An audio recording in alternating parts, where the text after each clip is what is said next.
So today what we have here is two DeepCool cases. This is the CG560 and this is the CG540. What are the differences? We had no idea. We had no idea.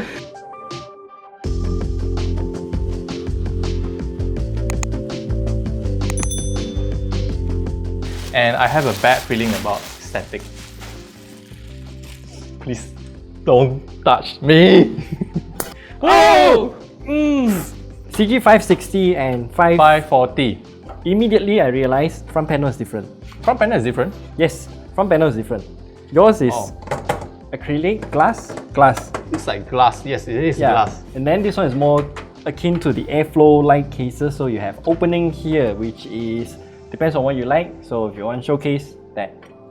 And then the top looks the same though. Actually, the top is looking exactly identical. The same. Comparing I/O ports, we got power button, double USB 3 ports. One one LED button. Yeah, I suppose it's to cycle through the included RGB fans. And then you got combo audio jack at the front as well, which is really surprising to see. A lot of cases they still use separated microphone and audio inputs. Yes. Outputs, not inputs. Anyway, at the top there, it comes with this as well.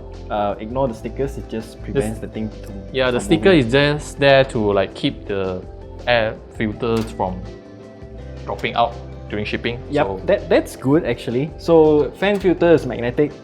That's good for the top. And one really nice, I like how they do this. Yeah, it's easy to lift up. Yeah.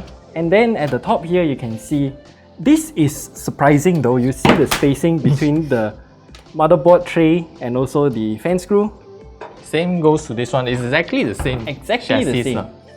There are a lot of spacing, and this big gap is important, so it wouldn't hit your motherboard's VRM, even though if they are really big, it still won't hit it. If you especially want to use those AIO coolers and you want to do, let's say, push or push-pull configuration. Oh yeah, you have a lot of space there. Yeah. Or if you want to put custom water blocks for your VRM heatsinks, you have enough space there. So let's open up the side panel. Let's see. Is yours tempered glass? Yes, exactly. We have a tempered glass side panel. The mounting... I found another thing that I like. Method. Captive thumb screws. And this whole thing slides off. Okay, pretty basic. Wow, tempered glass is thick. Same goes to this one, also captive thumb screw. The mounting method is pretty standard. I like how the way they have real secure, tried and tested method. Reinforced at both sides, and you just have to like slide it in. Okay, so opening up, how many fans do you have? I got 3 at the front and 1 at the back. Same. So the 3 front one is transparent fans, transparent blades. RGB. As you can see here, RGB, I suppose. It's very important. You don't want to fry your circuitry. You don't have like 2 power inputs. Like it conflicts with one from your motherboard and another one from your power supply. The fans at the front is actually 120mm fans, 3 of them, and at the back is 140. 240, I mean 140mm at the front as well. Yeah. You see there's 2 railings at the front. Yes, correct. You know what, let's just open the front. Whoa, okay, I got it out. Mine should be more dangerous. Okay, so the CG560, right, this one? 560, yours is 560. Yeah, 560, as you can see, we can also see the square-ish type of hose. I don't know what is it, perforation. So this is like a negative of the top panel. Can I have a look at the internal for this? It's very different. Oh, it's... So this is like square, the front is also square. Square. And then... Okay, this one is also using this kind of same fan filters as the top panel. Real nice of them to include fan filters for both front and top, magnetic.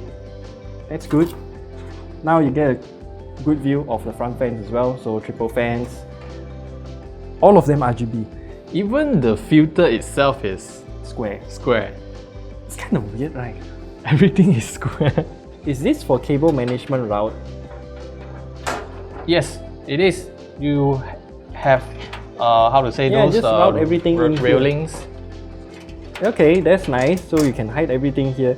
The back of the motherboard tray here is really huge. There's a lot of space. A lot of gap down here. So there is a rubber grommets for the cable management. You can go through there. I mean, the design of this tray, I would call it motherboard tray itself, is pretty basic. There's not a lot of shape. I would argue that it looks basic, but all the features it has is real good. Yeah, you have. This is a very big cutout, and then you can mount double 2.5-inch drives here. I'm not sure if you can mount 3.5. 2.5 only. 2.5 only, right? Yes. And then this routing here is also real nice. You can literally use this.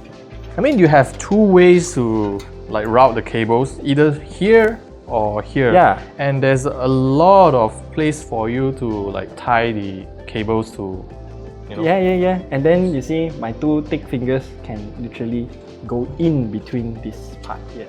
Well, maybe not two, maybe 1.5 fingers, but you get the idea. It's a huge gap between the back panel and also the motherboard tray.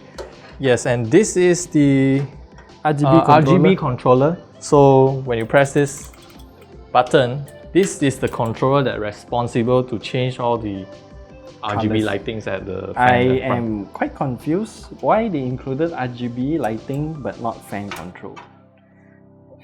True that. They could have added fan control, but I'm not complaining. It's just something that I realized.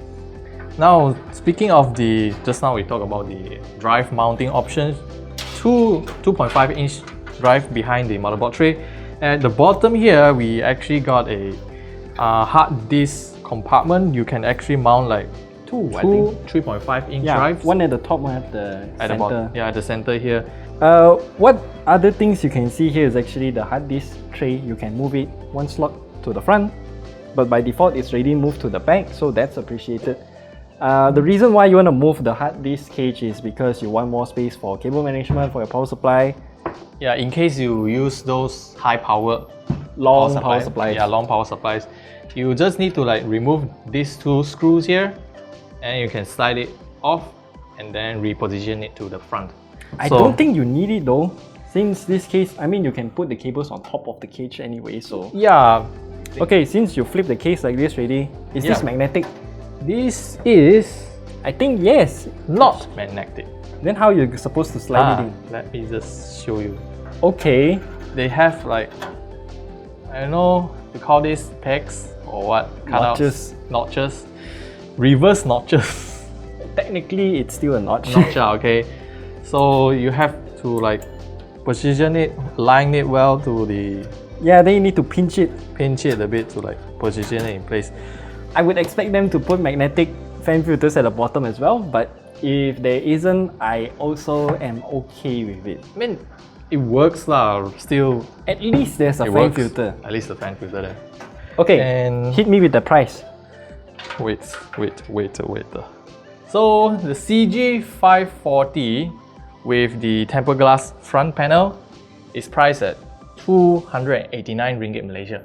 As for the mesh front, the CG560 is 285 ringgit. Wait, what? So that one is 4 ringgit more. 289, 285. I'll pick this. I like airflow, so this is like better. I mean, the main difference is simply the front only panel. This. I mean, it's not like completely blocked off like tempered glass. The tempered glass is completely blocked off. But this one is still got opening, you still got air going through, so I would still prefer this. I can tell that the only way for the air to go in for the 540 is the sides. Yeah, they do have opening on this one as well. On the side slits. So actually this one has a lot more opening compared to that. Including the top. You see the top part here. This is completely blocked. Okay. This is completely blocked. That's blocked, this was open. It's open. I would prefer if they just leave it open for this one as well. At least you give it some extra room. Even though it won't make a lot of difference, but at least it's something. So overall price, 285. 285, 289. I'll pick that one. I also picked this one, but for the price of 285, I think it's fine. A bit more premium, but it also comes with a lot of features that can justify the price, especially for judging from the fans they provided alone, I think that is rough about 80-ish ringgit. 80-ish ringgit already. Yeah, it's feels not premium. expensive, but at least it's and it has some premiumness in it. A few things I like to comment is number one, maybe having USB-C at the front is also very important. And also maybe add, if you already have LED control, might as well add fan control. Fan control. And yeah, the back fan, since you mentioned Molex, please don't. Yeah. Yeah, that's about it. I think overall it's a fine case for 285. So yeah, I'll pick this over that. Same. Unless you really like tempered glass, then this is the one for you. At least you get a much more heavier front panel cover. Does it even matter if you get a heavy front panel? Premium feel. You're gonna install it and put there. Looks premium. Yeah, that's it. That's all we have to share with you about these two cases. This is the CG560. CG540. Okay, If you have any questions about these two cases, leave it down in the comment section below. And we see you guys in the next video. Bye-bye.